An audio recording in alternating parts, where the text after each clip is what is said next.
haka sai gashi kwatsam wai waɗansu 'yan majalisa na gungun nafiyar turai a ranar 12 ga watan maris na shekara ta 2026 sun hudo wata ayar doka wadda ke nuna cewar a saki tsohon shugaban ƙasa Mohamed Bazoum kuma a maida shi kan karagan mulki. Ya ce wannan ko kaɗan ai ba magana ba ce wadda mai hankali zai ɗauka, domin hukumomin ƙasar nan tamu a tsaye suke tsayin daka domin ganin ƙasar nan ta ci gaba. Ya ce shi ma ya sa a ranar 26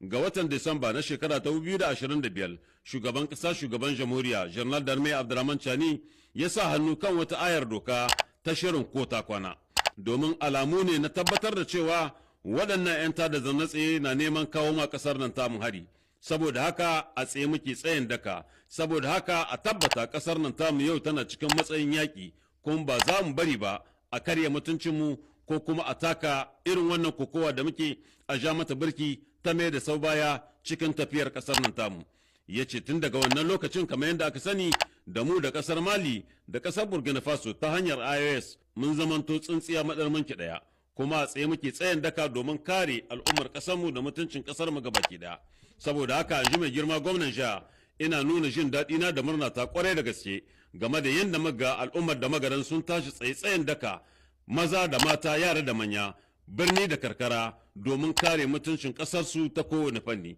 Saboda haka ya isar musu da gaisuwa ta magabatan ƙasar nan, musamman shugaban ƙasa shugaban jamhuriya Janar Darme Abdurrahman Chani da Firaminista Ali Muhammad Lamin Zain da mambobin majalisar ceton ƙasar nan tamu CNSP da kuma dukkan ɗaukacin magabata na mambobin wato gwamnati. Saboda haka yanzu mai girma gwamnan sha muna murna muna ƙara nuna muku goyon bayanmu 1000% al'ummar da magaram ga irin wannan zaginewa da kuka yi, kuma kuka tashi tsaye fiye da yadda ake zato domin kawo taku gudunmuwa dare da rana kusan wato waɗannan magabata. Mu sanar da ku a ƙarshe albarkacin wannan gagarumin mitin tsakankanin jawabai daban-daban akwai wato makaɗa na zamani da na gargajiya waɗanda suka taka rawar a zo a gani sosai da sosai don ƙara armashin wannan sabga. Daga ciki akwai Alhaji Billi, akwai Zara Umaru, akwai Arbe, akwai shatan sojoji waɗanda dukkansu suka kawo tasu gudunmuwa sosai da sosai cikin ɗa'a, ladabi da biyayya da kuma nishaɗi don ƙara armashin wannan babbar sabga